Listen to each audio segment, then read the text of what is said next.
Assalamualaikum warahmatullahi wabarakatuh. Teman-teman, kembali lagi di channel YouTube saya, Hairun Imam. Gimana nih kabar kalian? Semoga kita semua selalu diberi kesehatan, kemudahan, dan juga limpahan rezeki dari Yang Maha Kuasa, teman-teman ya. Nah, di video kali ini kita akan menyaksikan beberapa tayangan yang sangat menarik dan juga sangat-sangat mengejutkan. Termasuk di dalamnya kita akan melihat bagaimana wajah-wajah murung, wajah-wajah frustrasi, wajah-wajah lelah, stres dari gerombolan pembenci dan pemburu ijazah Pak Jokowi yang beberapa waktu lalu kan sempat mengajukan sidang gugatan CLS di Pengadilan Negeri Solo, Surakarta. Tapi ternyata kemarin hakim sudah memutuskan bahwa Pak Jokowi menang dalam perkara ini. Waduh. Itulah ya, kita kalau niat kita tuh jahat, negatif, apapun jalan yang kita tempuh itu nggak bakal berhasil, teman-teman. Dan opung parbela nanti akan menyentil dan juga sedikit menyemprot gerombolan ini, teman-teman. Nah, selain itu, kita juga akan melihat bagaimana kader-kader militan Nasdem ternyata menggeruduk kantor Media Tempe karena ketua umum mereka digambar, dibuat karikatur yang mungkin sangat tidak elok gitu ya kan. Dan kira-kira apakah terjadi chaos? Nanti kita saksikan videonya. Karena terakhir kita akan menyaksikan bagaimana satu persatu para kader terbaik Banteng mulai hijrah ke partai PSI. Waduh. Apakah ini salah satu strategi untuk menghancurkan Banteng di tahun 2009? Nanti kita simak videonya. Tapi sebelum kita mulai, jangan lupa like, subscribe, dan share. Dan tanpa perlu berlama-lama lagi, mari kita mulai videonya berikut ini. Dan saya terangkan di sini teman-teman. Jadi Apa tuh? kalau teman-teman mungkin bagi masyarakat kan ada yang mungkin menduga ya. Jadi ini ada yang membohiri atau mendanai. Ini dana betul-betul dari pribadi, maksudnya dari tim yang dipimpin oleh Pak Dr. Taufik. Ini tidak ada. Maka dari itu yang ditakutkan adalah apa? Ketika perjuangan ini nanti katakanlah selesai di situ, kami masih punya opsi lain. Ya.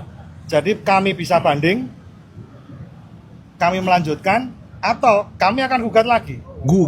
Kami akan ajukan gugatan lagi. Sampai kapan? Ya sampai ditunjukkan ijazahnya Pak Jokowi itu. Sampai ditunjukkan. Jadi jangan khawatir teman-teman. Oke. Ini akan terus kita tuntut, terus kita gugat.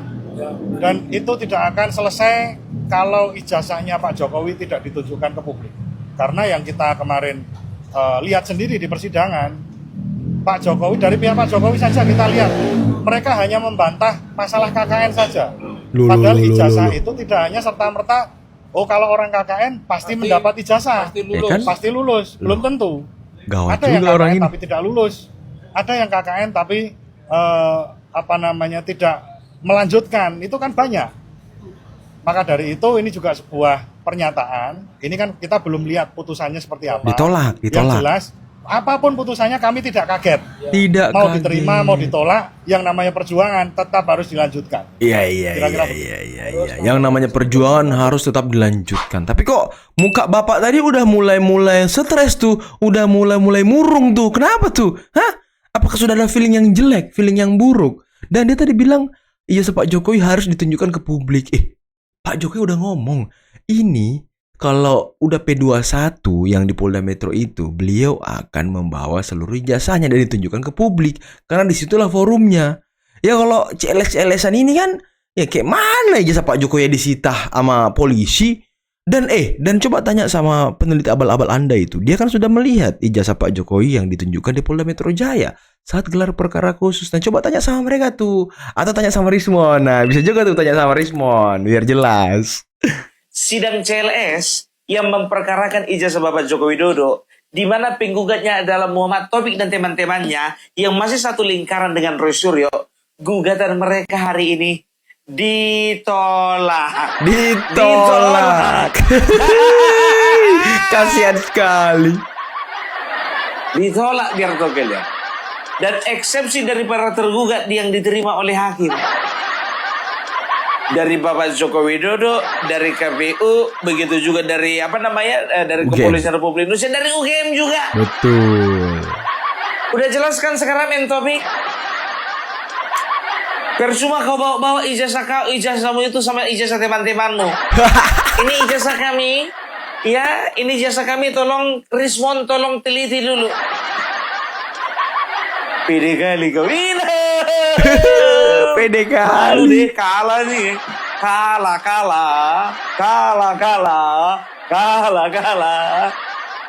Udahlah Topik, nggak cocok kau jadi pengacara. Kau lebih cocoknya kau jadi intel. Jadi intel.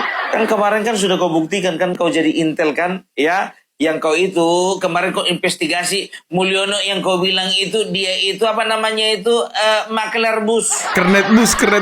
Agen bus Mulyono. Padahal dia kerja di perusahaan. Salah ya kan? Untuk permasalahan kecil pun juga membuktikan Mulyono adalah seorang agen bus, kau nggak bisa. Boro-boro lah kau mau membuktikan ijazah Bapak Joko Widodo palsu, mana bisa? Aduh, ya jadi ini ku bilang sama kalian, jujur aja ku bilang sama kalian, ini akan bikin tambah bening Refli Harun, Roy Suryo, Tipa, dan juga teman-teman yang lainnya. Asli. Makin stres ya kan? Atau begini, mereka udah tahu ya bahwasanya CLS Solo mereka akan kalah. Makanya mereka akan berencana untuk menggugat di CLS Jakarta. Ya pula ya. Gas terus. Suka-suka kalian.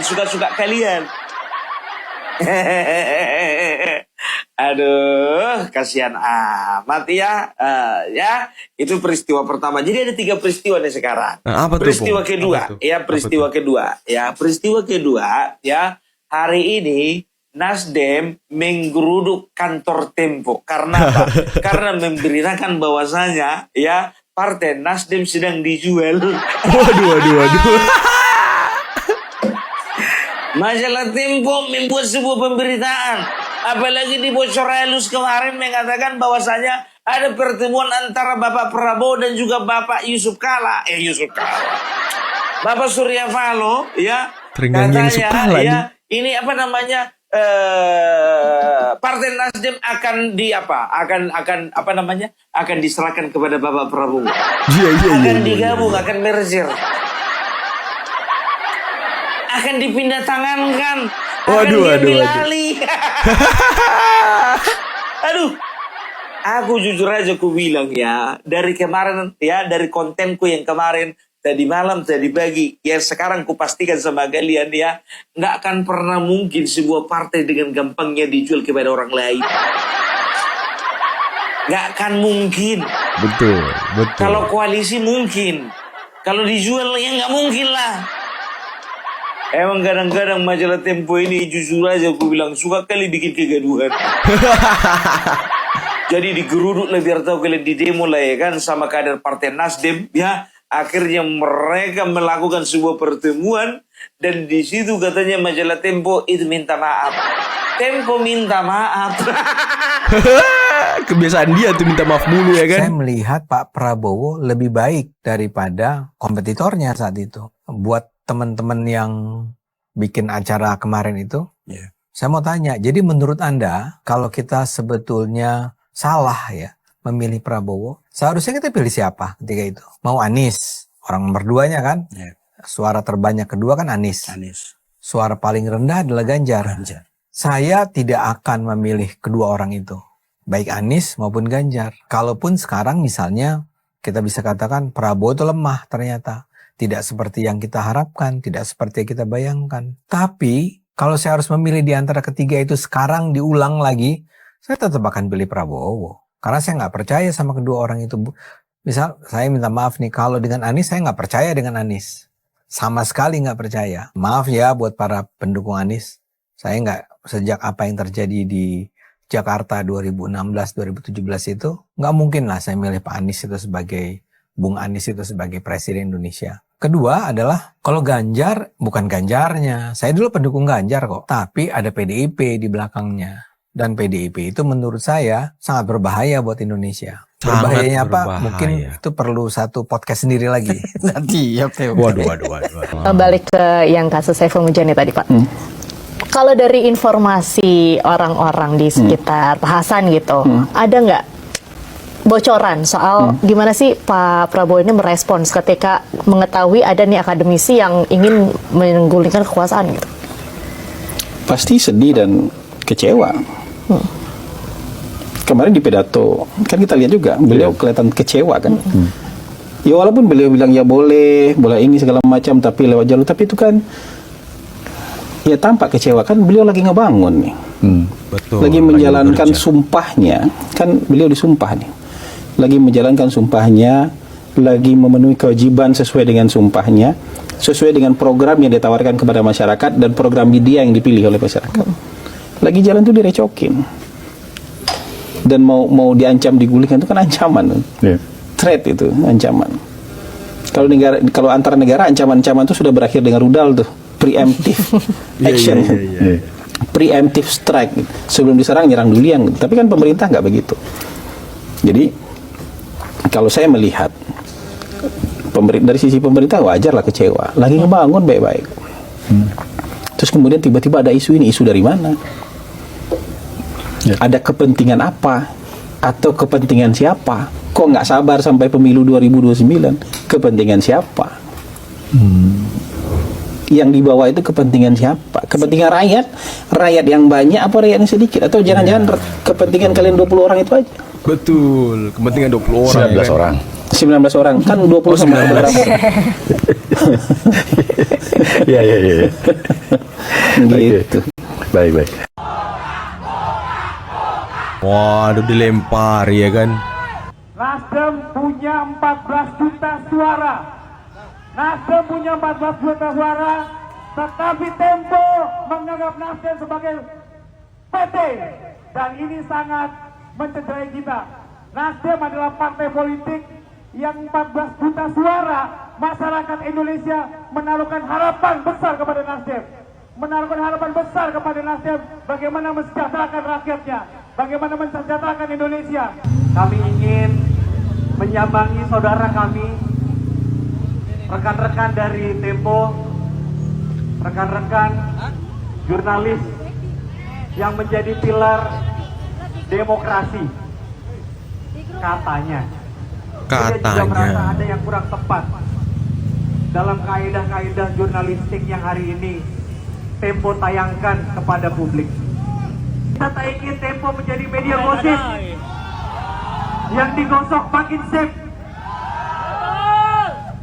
Tempo menampilkan ilustrasi video Bapak Surya Paloh. Bagi kami itu telah merendahkan harkat dan martabat dan simbol-simbol partai kami. Wow. Jangan lupa terhadap sejarah. Tempo di era Orde Baru pernah dibredel. Selama hampir 6 bulan ada tokoh pers yang menanggung periuk nasi karyawan Tempo. Dan orang itu yang hari ini Tempo rendahkan martabatnya. Wow. Kita ingin etika berjalan, dan Tempo adalah pilar untuk etika itu berjalan. Hari ini menjadi begal etika itu sendiri. Mantan kader PDIP. Wah. Mantan kader PDIP soan ke Pak Jokowi ya kan. Dan konon kabarnya beliau meminta restu untuk gabung ke PSI. Waduh. Gimana ini?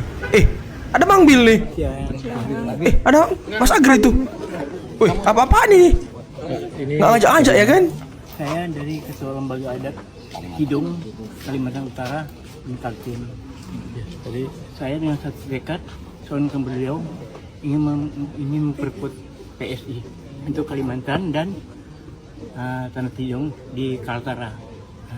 Kebetulan juga saya ini bekas mantan anggota DPR dari PDIP yang sekarang pengen suan ke PSI. Itu tekad saya untuk membesarkan PSI. Alasannya kenapa mau ke PSI? Alasannya begini, karena saya melihat PSI ini orangnya kalau bahasa Jawa tawadu, selalu mengikuti bagaimana perkembangan kebaikan itu aja. Contohnya satu aja. Tawadunya itu yang saya. Tawadu ya. Di PDIP sendiri sebenarnya sudah berapa tahun? Saya sejak tahun 80 di PDIP. Yang 05 ya? Ya. Sempat dulu tahun 2009 2008 pernah ganti baju kita dulu. Oleh karena waktu itu lagi memasnya partai-partai kan, kami istilahnya ya dulu ikut di partai yang ada dulu kan, gimana dulu perkembangannya kan dulu tahun 80-an tuh. Setelah itu saya masuk anggota DPR ya, saya jadi Bawaslu waktu itu, karena saya sekretaris juga di komisi itu. Ya tuh, saya melihat di situ aja bahwa tawadunya tuh partai yang PSI ini. Itu aja saya. Makanya teman-teman di seluruh Samarinda maupun lembaga adat itu mendukung gerakan kita. Ini tadi minta restu atau seperti apa? Ya, minta restu beliau kan. Saya tidak berani juga istilahnya maju sendiri tanpa ada restu dari yang punya hajat gitu kan.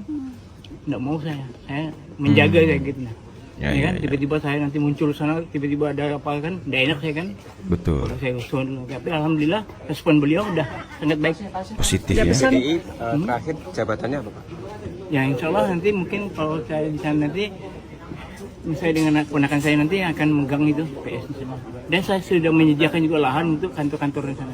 Wow. Ada pesan dari Pak Jokowi tadi Pak? Mungkin? Ya itu tadi pesan beliau itu jangan terlalu vulgar lah, ya kan? Ikuti aja perkembangan, gimana perkembangan ini, baiknya aja lah, tidak. Ya Jangan terlalu vulgar. Dulu di PDI jabatannya sebagai apa Pak? Saya waktu itu ketua ranting. Ketua ranting. Ranting Kalimantan. Iya kan. Ya. Di mana? Di PDI. Kalimantan. Kalimantan Timur. Kalimantan Timur. Iya. Nanti masuk PSI apakah juga akan menempati jabatan Pak? Tidak juga saya. Terserah beliau nanti kan di mana menempatkan saya kan. Yang penting saya sampaikan niat saya dulu gimana saya untuk PSI-nya, nanti beliau yang saya tidak terlalu ambisi untuk jabatan itu. Kalau jabatan berkandidat di PDI apa dulu? Jabatan di partai sebelumnya apa sih sebelumnya? Saya Bawaslu. Badan Pengawas Pemilu itu kan. Kebetulan di wilayah saya itu saya terpilih. Di PDI. Siap. Ya, makasih. Nama Datuk, kalau panggilan seharinya Datuk Usman, tapi kalau nama aslinya Hairil Usman. Datuk itu nama bahasa Kidungnya bukan raja. Kalau pakai K Datuk itu raja. Tapi ini Datuk itu orang yang dituakan. Oh, Datuk Hairil Usman. Wow. DPR 2004 dan 2014. 2014 sampai 2019. Ya. Dari partai? Serius, pada senior ini. Kabupaten atau provinsi DPRD-nya itu? DPRD. Provinsi atau kabupaten? Kabupaten kota. Kabupaten mana Pak? Kabupaten mana? Kabupaten kota Samarinda. Samarinda. Oke, siap. Samarinda ya. Periode Pak dulu di DPRD itu. DPRD itu berapa periode dulu? Satu ya. Karena perkembangan kan, Mbak Lu kan namanya politik kan gitu. Makasih Datuk. Oke teman-teman, itulah tadi beberapa video yang bisa kita simak, yang bisa kita saksikan pada kesempatan kali ini. Dan waduh, kantor Tempo loh. Kantor Tempo digeruduk, dilempar-lempari sama kader-kader militan Nasdem. Wah, ini sangat luar biasa teman-teman. Dan lagi-lagi Tempo minta maaf. Aduh, kok bisa ya? Kerja dia ini sepertinya sebar isu minta maaf, sebar isu minta maaf. Sama kayak isunya Pak Bahlil, ya kan? Sama kayak isunya Pak Erick Thohir. Ya, sama kayak isunya Nasdem. Ini minta maaf mulu kerjanya. Aduh, kok ada ya media kerjanya minta maaf gitu. Aduh. Tapi gimana menurut kalian teman-teman? Saya pikir langkah yang dilakukan atau yang diambil oleh kader-kader militan Nasdem ini udah tepat ya kan? Ya, kalau memang ada jurnalis yang merendahkan orang lain, ya untung Pak Jokowi tidak pernah menggeruduk ya kan, pendukung-pendukungnya nggak pernah menggeruduk Nasdem, menggeruduk Nasdem lagi, menggeruduk Tempo dan lain sebagainya. Karena kan, wah, gambar-gambar Pak Jokowi yang dibuat sama Tempo, gambar-gambar Mas Gibran dibuat sama Tempo itu kan sangat luar biasa, sangat-sangat ya mungkin bisa menyakiti hati kami lah. Cuman ya kami mungkin masih bisa menahan diri gitu untuk tidak menggeruduk Tempo. Tapi ya untuk teman-teman Nasdem ya saya pikir itu sudah mewakili kita semua ya kan. Mereka menggeruduk, mereka melempari kantor Tempo. Tadi di depan pagar kan yang agak sedikit lempar-lempar tuh. Waduh, panas teman-teman, panas. Sepertinya memang ini masih tahun 2026. Tapi panggung politik ini udah sangat hangat-hangat ini, panas-panas gitu ya kan. panas-panas tahi ayam, teman-teman. Waduh. Dan katanya sih gengan Taufik mau menggugat lagi ya kan. Gugat lagi. Nanti para purnawirawan itu yang katanya sih mau menggugat di CLS Jakarta ya kan. Nanti Taufik menggugat lagi CLS di Solo. Waduh, gugat aja semuanya sampai kalian menang. Tapi entah kapan menangnya gitu ya kan. Karena mau dimenangkan juga bukti-bukti kalian gak jelas. Saksi-saksi kalian itu aja. Nanti yang saksi di sidang CLS Jakarta si Roy Suryo, si Tipa. Nanti saksi yang di CLS Solo Roy Suryo, Tipa. Jadi ya hakim juga bingung. Dia ini menggugat saksinya itu aja. Gak ada yang baru, gak ada yang update. Lantas gimana cara hakim mau memenangkan kalian? Gimana caranya? Sedangkan Pak Jokowi legal standingnya, statement-statementnya, saksi-saksinya sangat luar biasa. Dan saksi pamungkasnya, saksi hidup. Ada yang wisuda bersama dengan Pak Jokowi. Ini kan luar biasa, teman-teman. Ya mereka saksinya apa? Mereka cuma bawa ijazah masing-masing yang bukan ijazah angkatan Pak Jokowi, ya kan? Kemudian ditunjukkan. Ya apa gunanya gitu? Hah? Apa gunanya? Terus katanya kita akan terus menggugat sampai Pak Jokowi menunjukkan ijazahnya. Lah, ijazah Pak Jokowi kan ada di Polda Metro, lagi disita. Apa yang kamu ditunjukkan? Nanti ditunjukkan ketika berkas perkara Roy Suryo CSP 21. Pak Jokowi kan sudah bilang kemarin baru-baru aja ini akan menunjukkan ijazah SD sampai S1 di persidangan karena itulah forum yang legal. Kalau CLS ini kan aduh, terus dibilang lagi Jokowi tidak pernah hadir di sidang CLS Solo. Ya kan ada kuasa hukumnya yang mewakili. Itu kan sudah bentuk kehadiran Pak Jokowi juga. Seandainya ya kuasa hukumnya nggak hadir, ya itu mungkin bisa kita tuduh Pak Jokowi nggak hadir. Ini kan ada kuasa hukum mewakili. Ini orang-orang ngerti hukum tapi suka memframing yang aneh-aneh gitu ya kan. Tapi gimana tentang Mulyono yang katanya Kornet Bus itu, yang katanya agen bus itu? Aduh, intel. Oke lah teman-teman, mungkin cukup sekian dulu video kali ini. Jangan lupa like, subscribe, dan share videonya. Akhir kata, billahi taufiq wal hidayah. Assalamualaikum warahmatullahi wabarakatuh. Bye-bye.